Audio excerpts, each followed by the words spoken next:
afternoon, Baltimore. My name is Amy Frost. I'm Career Development Facilitator from the Mayor's Office of Employment Development. And this afternoon, we'll be talking about stress management.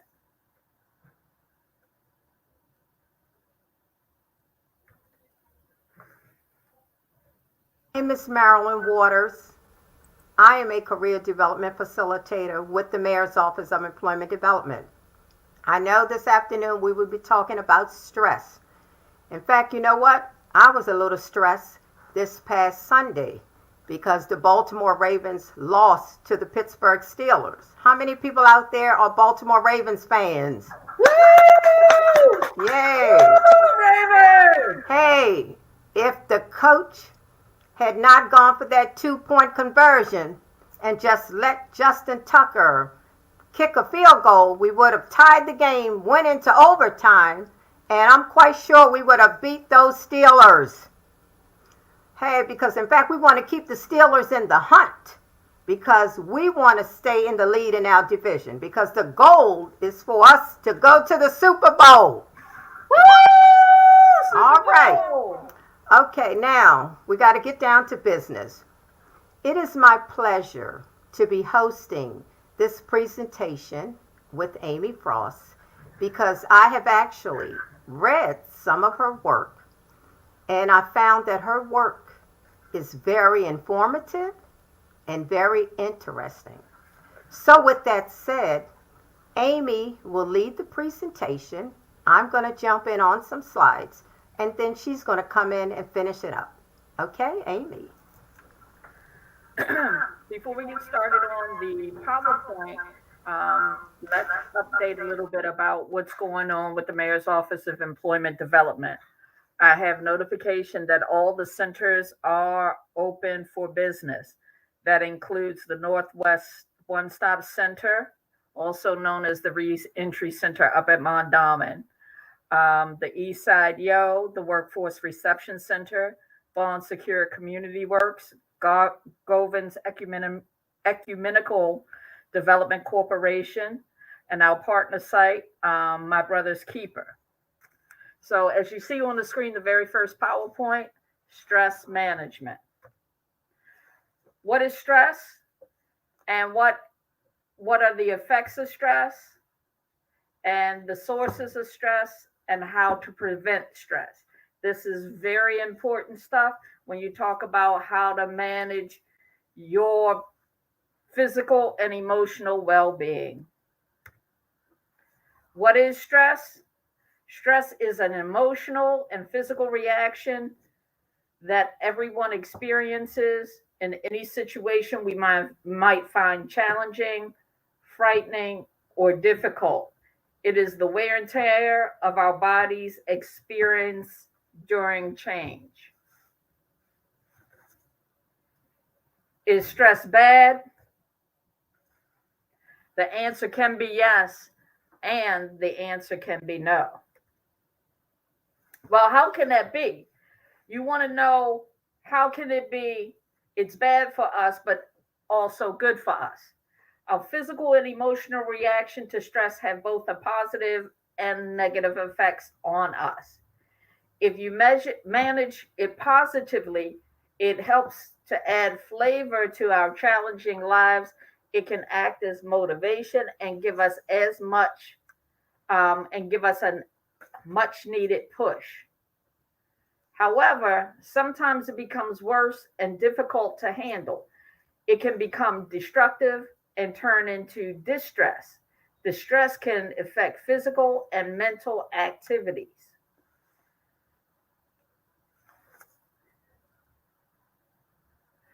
I think Miss Marilyn doesn't know that she's still on mute. Unmute yourself there. Oh my God.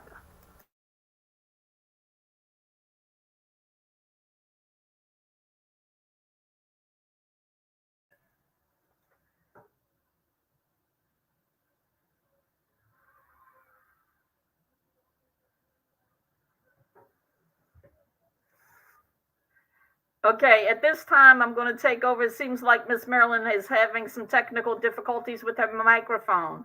The types of stress, if you look at the screen, good stress, winning the lottery, graduating, getting a promotion, or buying a house. Bad stress, examples of bad stress: getting fired, being a victim of a violent crime, divorce, or death of a loved one. Are you unmuted yet, Miss Marilyn? Yes, can you? I'm sorry, audience, can you all hear me now? Yeah, we can hear you.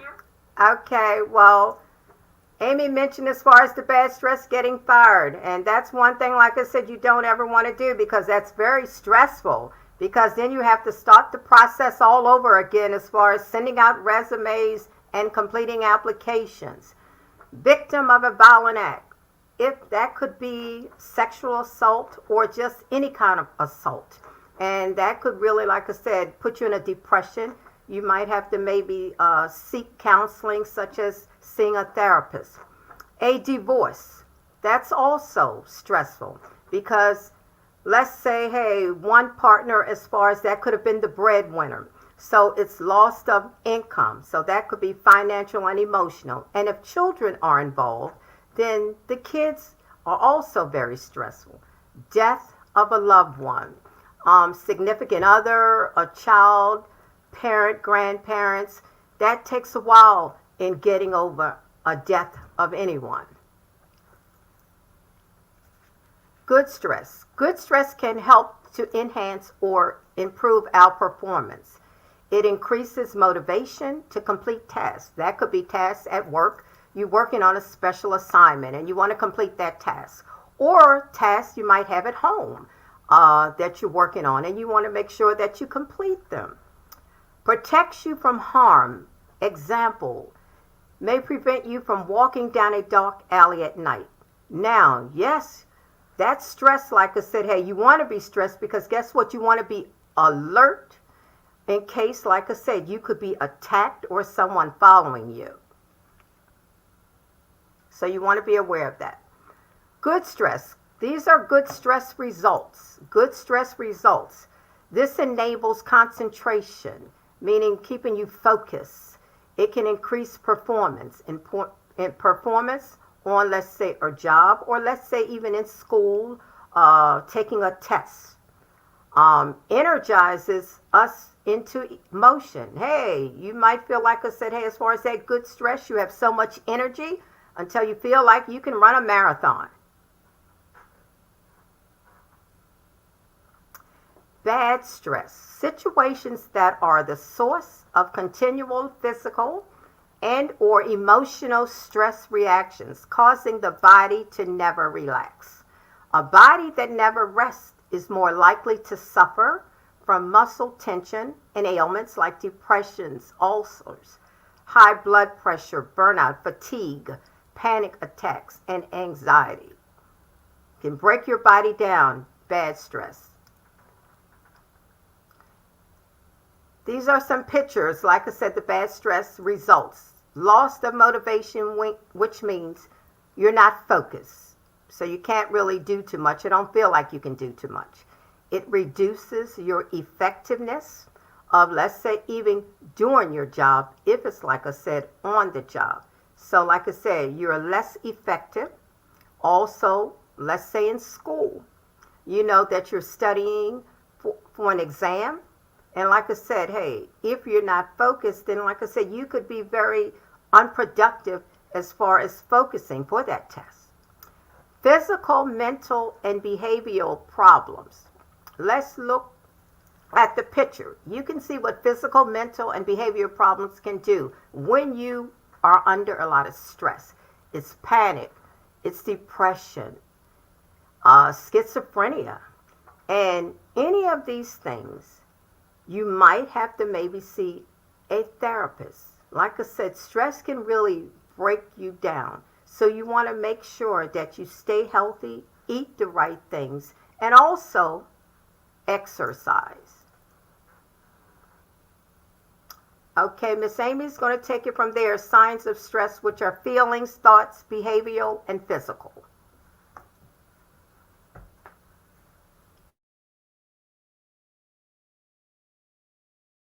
Overstressed or under pressure, you or somebody you know who's under pressure, under stress, might have a lot of irritability, fear, embarrassment, anxiety, moodiness. These are just examples. They are not the only things that you will feel when you are under stress. Thoughts, a lot of negative self criticism, difficulty concentrating and making decisions, fear of failure, forgetfulness, and mental disorganization. Now, one of the things that I noticed when I was in quarantine, I had a lot of forgetfulness and disorganization because I was out of my regular schedule of coming to work. So I adjusted my schedule, and I write down the things that I need to accomplish in the course of a day, and that helps keep me on task. Behavioral. Some people may become so overwhelmed that they become withdrawn. In order to cope, they might have excessive behaviors and addictive behaviors. Some people might drink more or smoke more. During quarantine, a lot of people drank too much and also ate a little too much.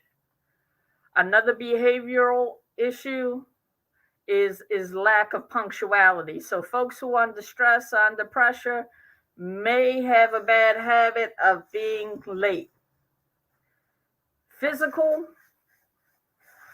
issues that you may encounter while under a lot of pressure, under a lot of stress, increase in blood pressure, difficulty sleeping, increased muscle tension, or an upset stomach. The 4 A's of stress relief, and these are excellent pointers: avoid, alter, accept, and adapt. Avoid the needless stress. Take control of your surroundings. If you don't like waiting in line at the lunch counter, pack your own lunch. One of the things that I do, if you haven't noticed, post quarantine, as the world has opened up, a lot of folks have lost their patience. So I don't like to go to the supermarket after work. I like to go early in the morning on the weekends before folks get up. And I mean early, like 7 o'clock. Nobody's up at 7 because I don't want to deal with people and the foolishness of the crowds. Avoid people who bother you. Create physical distance by not sitting next to them in the classroom, the conference room, the lunchroom, or even try to take a detour away from their workspace or their office. Another way to avoid needless stress: learn to say no. Some folks take on too much, and that builds the stress. Excuse me, and that will build the stress that will eventually um, cause you to maybe fall into distress. Ditch part of your list. I just talked about how I write down the things that I want to accomplish for the day. So prioritize your to do list and take action accordingly. Alter, take inventory and change. Respectfully ask others to change their behavior. Be willing to do the same. And that's the thing that's really important. If you have a husband, wife, boyfriend, girlfriend who has a bad habit, or even a coworker that has a bad habit, you want to simply say, well, Miss Marilyn, I don't like it when you slam the phone in my ear. Miss Marilyn, I don't like it when you route me in the line to the snack machine. I have specifically addressed the issue and open the door for conversation. And if she says, well, Amy, I don't like it when you laugh too loud, or when you come into my office and interrupt my breakfast before the workday begins. And I have to take that into consideration. Small problems create bigger problems if avoided for too long. Communicate your feelings openly. Use I statements may help. I'm sorry that I hurt your feelings by interrupting your breakfast. Manage your time better. Group similar tasks together. So while I'm waiting for somebody to pick up the phone, I might be able to answer a few emails or send a few emails. Manage, sorry, I already said that. State limits in advance. When you get on the phone with some people, they want to keep you 30 and 40 minutes for a 5 minute conversation. How many of us during quarantine have attended Zoom meetings that went so long, too long, and had very little to do with the agenda? So, put a time limit and stick to the schedule. Um, that includes personal and professional phone calls as well. Accept. Accept things the way that they are. Talk to someone. If you can't change the situation, talk to someone about it, or if talk to someone else. If Miss Marilyn and I are having a beef and I can't resolve it with her, maybe I'll talk to somebody that we know in common that we both respect that can help mediate our problem. Forgive. Stewing with anger takes energy. Shrug it off and let it go if you can. A real big issue, folks walk around with a huge chip on their shoulder and then they become explosive, not with the person that they're angry with, but somebody else. Practice positive self talk. Negative talk quickly builds on itself. Be positive. Pick a mantra or what do you call it? Where you repeat positive phrases. What does your favorite song say about you? So those things that you can use to help put in place a positive self-talk. Learn from your mistakes. Hey, stuff happens all day, every day. It's just foolish not to take note of what you did to cause those negative outcomes and make adjustments, small or large, to move forward. Adapt. Change your standards and expectation. Adjust your standards. You may operate with less guilt and frustration if you redefine success and perfection. Everybody has their own idea about what success is and what perfection is. And sometimes trying to get things exactly precise the right way is overwhelming when there are other things that also need to be done. Practice thought stopping. Stop gloomy thoughts or the replaying of stressful moments. Lastly, reframe the issue. Look at present present time or think of a scenario in a new or different way. Adopt a mantra. Create a positive saying and repeat it during tough times. This is a way, and as goofy as it sounds, this is a way to reprogram your mind during tough times to hold on to something positive. Create an asset column. Create a list of things that make you happy and reference it when you get stressed. Look at the big picture. So before you react or say something, will this matter tomorrow, next week, next month, or next year? Managing your stress. Prepare. Preparation is exceptionally important. Schedule a time to prepare and plan ahead. Set realistic time goals. Getting your children ready for school in the morning is a big issue for some. So one of the things that you may want to consider, which one is the child that takes the least amount of hassle? That's the one you want to get up first. The one that takes the most time to get up, that's the one you might want to get up second. Figure out what works for you and your family. Time management and planning is a very big part of that. Scale back. That means release some of your responsibilities. If you can't cut back, delegate it to someone else. So when you come home from work, ladies, if you're the only one that's doing the housekeeping, You need to get your kids in on it. You need to get your husband in on it. You are not the only one that can cook and clean in your household. They may not be able to do it as well as you, but they sure should be able to help out. Reach out, make or renew connections with supportive people, volunteer in your community. During quarantine, that's one of the things that my coworkers and I did. We would call one another from time to time to check in and see um, what was going on, just to have somebody to talk to for 15 or 20 minutes, to see what was going on with them personally and professionally. It was nice to have a break from the regular duties of the day. Managing your stress. This is very important for adults and children. Get enough sleep. The lack of sleep affects your judgment and your immune system. Most people need 7 or 8 hours a day. The younger people, I don't know, they might need a little bit more. It seems like it on the weekends. Get professional help.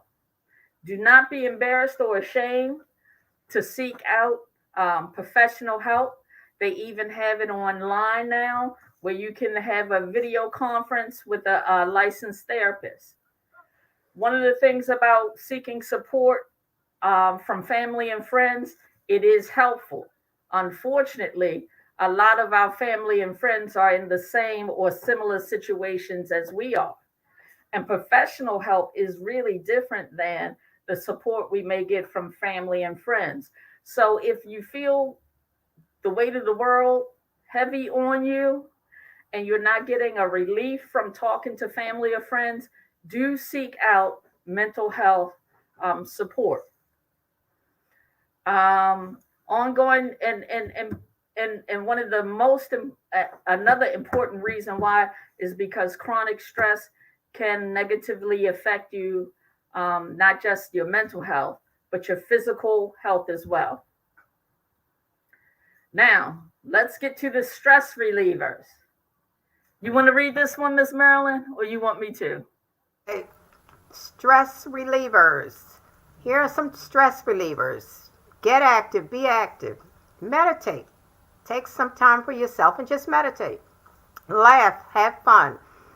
It's very important to laugh and have fun. Watch, like I said, a good comedy show, or sometimes maybe, hey, even go out to a comedy show. Although I know we are still in the midst of the pandemic, but still, like I said, you still have to go out at times, but laugh and have fun. Connect with people.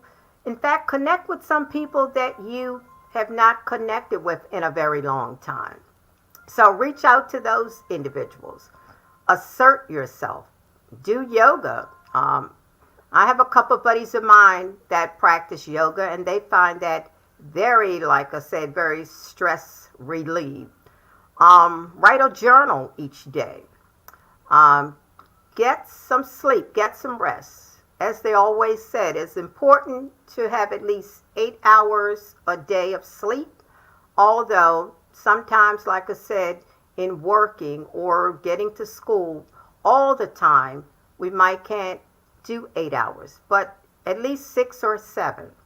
And especially for our children. Our children are back in school now. Make sure your children are getting enough rest. Get musical. Music is a very good stress reliever. Seek counsel. As we said earlier in the presentation, it is a lot of mental, like I said, health problems that are going on today. So it's very important that you do seek mental health counsel.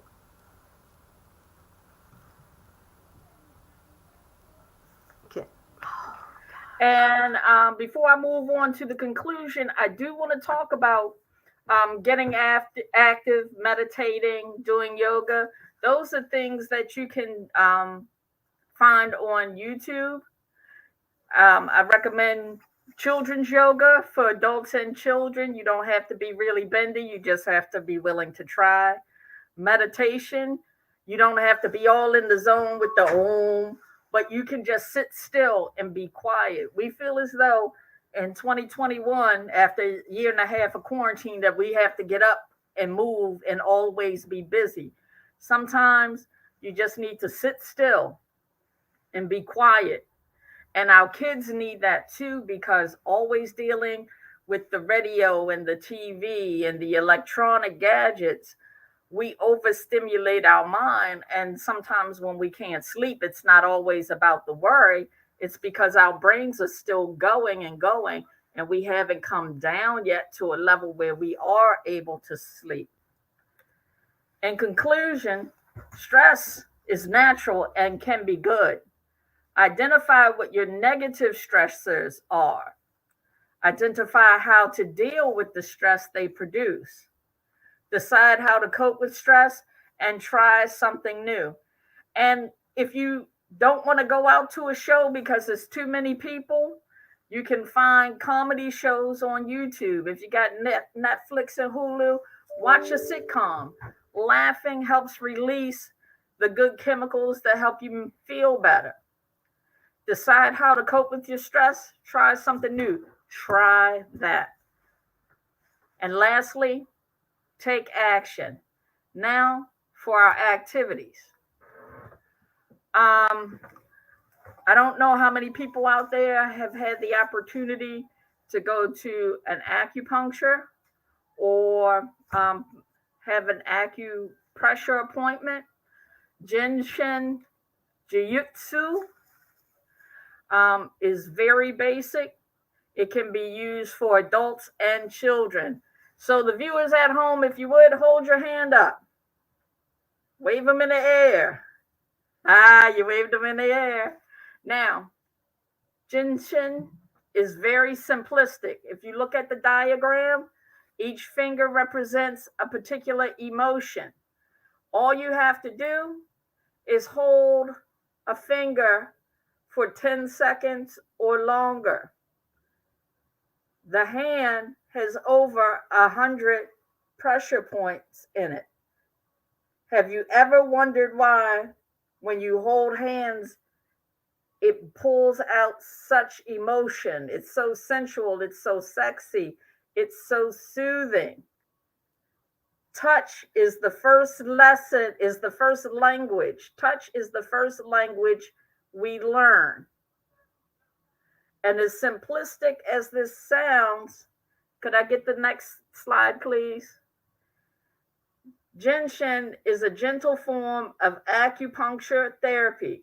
It uses light finger pressure over specific points on the body while fully clothed.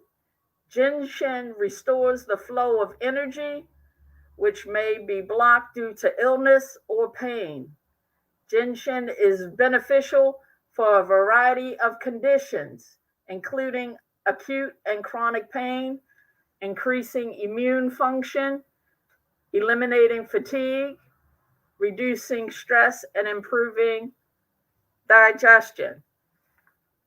Touching, if you've noticed, when you're worried, sometimes do you rub your hands or get fidgety? It's because we like touch.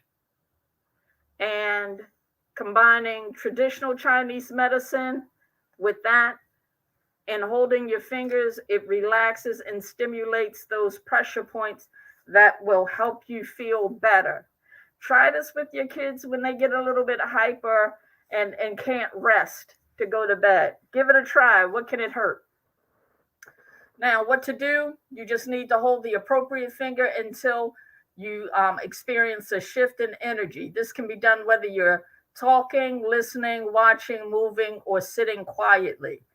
There's an added benefit to simply holding the fingers without distractions, though. And as the slide says, you just start at your thumb on one hand and gradually work your way through. The longer you hold it, the better the benefits are. Try to do all 10 fingers. Next slide, please. On this particular slide, this is in the field of traditional Chinese medicine. where certain emotion is assigned to a certain finger. So with your thumb, it decreases depression and worry. So if you're more depressed and worried than usual, hold on to it and see what happens. Index finger decreases fear and self-criticism. Middle finger decreases anger and irritability. Ring finger, it decreases negativity and sadness. And for the pinky, it decreases anxiety and stress. How are you feeling over there, Miss Marilyn? Wait a minute. I didn't hear you. It's a very soothing. Miss Marilyn said it was a very soothing exercise. That concludes the presentation. Are there any questions? All right. Well, Baltimore, make sure that you stay safe, stay masked, and visit one of the career centers around town. Oops. And go Ravens!